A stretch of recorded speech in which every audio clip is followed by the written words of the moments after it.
Dalam dunia Islam, kitab Sahih Al-Bukhari adalah satu kitab yang dilarang oleh orang Islam untuk dikupas. Kenapa? Karena mengandung aib. Kenapa dilarang berbicara soal Islam terkait Sahih Al-Bukhari, terkait kisah Nabi, terkait tindakan-tindakan Nabi dalam beragama? Kenapa umat sangat dilarang berbicara tentang aib, hal-hal yang sungguh menjijikkan? Nah, jawabannya karena menjijikkan. Nah, ini satu hal yang perlu dipikirkan. Kalau memang kitab ini adalah mengandung hal-hal yang menjijikkan, yang merusak diri dan merusak orang lain, kenapa diamalkan sebagai petunjuk?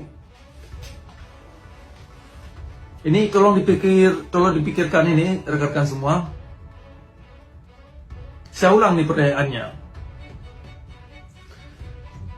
Kenapa kitab yang Anda pegang mengandung aib, mengandung sesuatu yang merusak diri, mengandung sesuatu yang menjadi racun buat akal pikiran kita, kepada kesehatan, kepada batin kita? Kenapa juga dipegang sebagai petunjuk?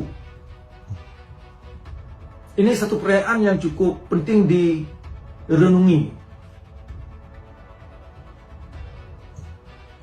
Sering sekali saya mendengar dilarang berbicara tentang Islam, terutama terkait perangai Nabi dalam hal ini, yang dikisahkan dalam Sahih Al-Bukhari, perangai-perangai Nabi yang tidak manusiawi, yang sadis dan zalim dalam beragama.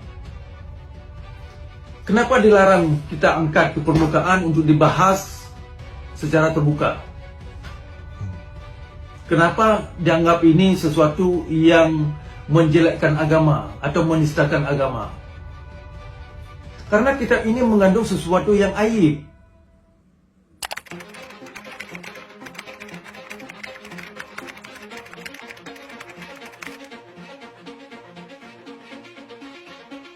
Sahih Al-Bukhari, kitab yang disebut-sebut sebagai koleksi hadis paling sahih dalam Islam Sunni.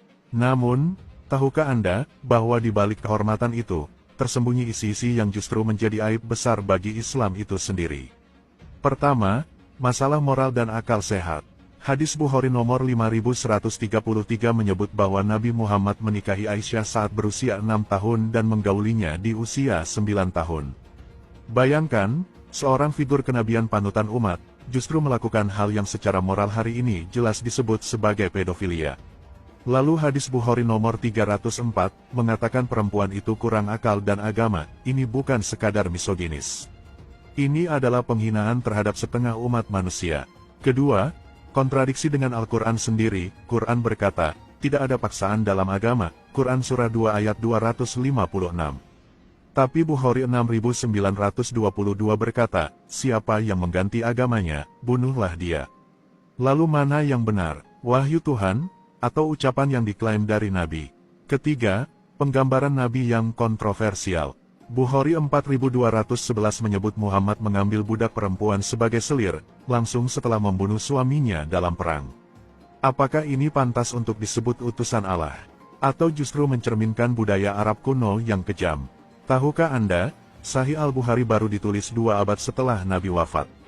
Ribuan hadis dikumpulkan dari mulut ke mulut, tanpa rekaman, tanpa verifikasi modern. Apakah Anda percaya keselamatan Anda berdasar pada tradisi lisan, 2 abad setelah fakta? Banyak umat Islam tidak tahu apa isi sebenarnya dari hadis-hadis ini, tapi kebenaran tak bisa disembunyikan selamanya. Kita diajak untuk berpikir kritis, apakah ini ajaran Allah yang sejati? Atau warisan manusia yang salah arah? Di tengah kebingungan doktrin dan tradisi, hanya satu yang tidak berubah, Yesus Kristus, terang dunia yang tidak pernah ternoda oleh dosa. Pilihannya ada pada Anda. Semoga